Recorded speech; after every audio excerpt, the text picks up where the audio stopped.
The wind howled through the broken windows of Blackwood Asylum, its rusted gates groaning like a wounded beast.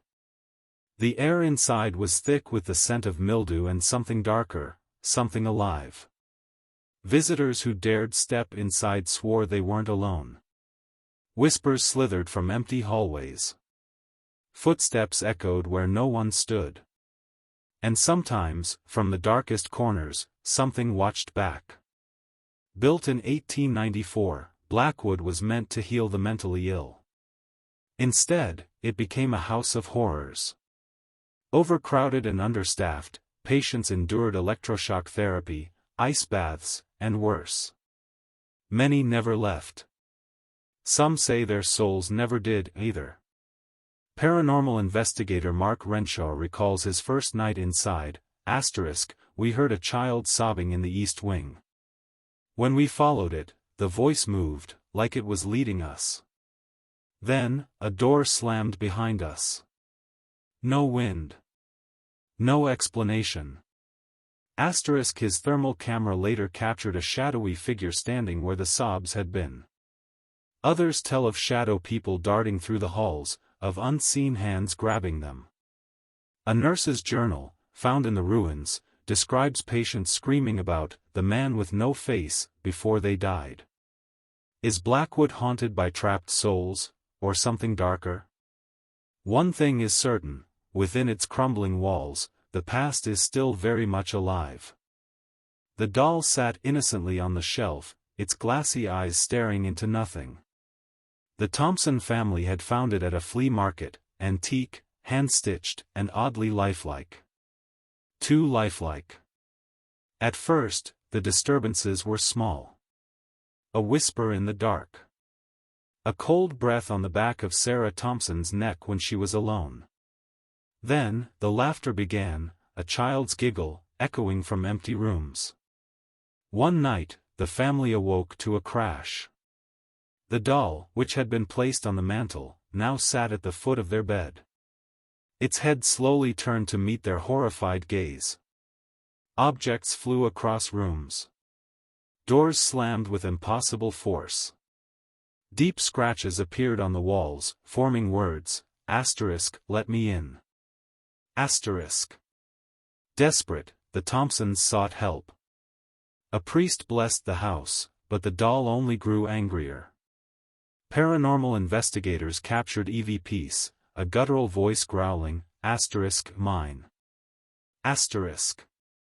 Research revealed the doll's dark past.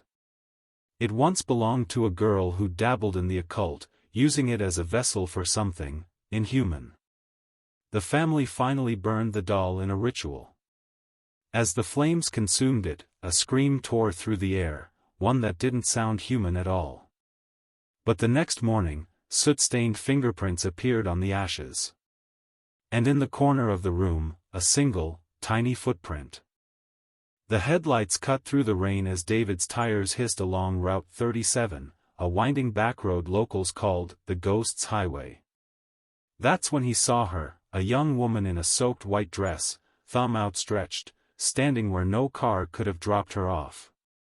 Against his better judgment, he stopped. She slid into the passenger seat without a word, her skin pale as moonlight. Just up the road, she whispered, pointing ahead.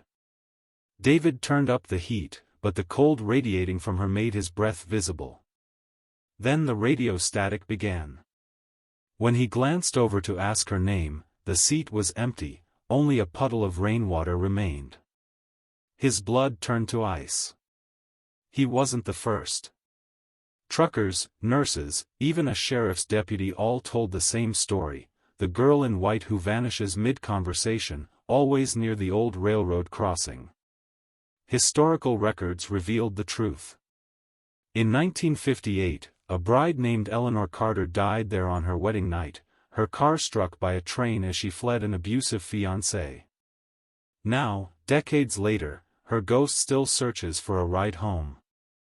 But some drivers swear, if you listen closely after she disappears, you can still hear her crying in the back seat. The bedroom was pitch black when Emma first saw it, a towering silhouette, darker than darkness itself, standing motionless beside her dresser. Its hollow eyes locked onto hers as she lay paralyzed.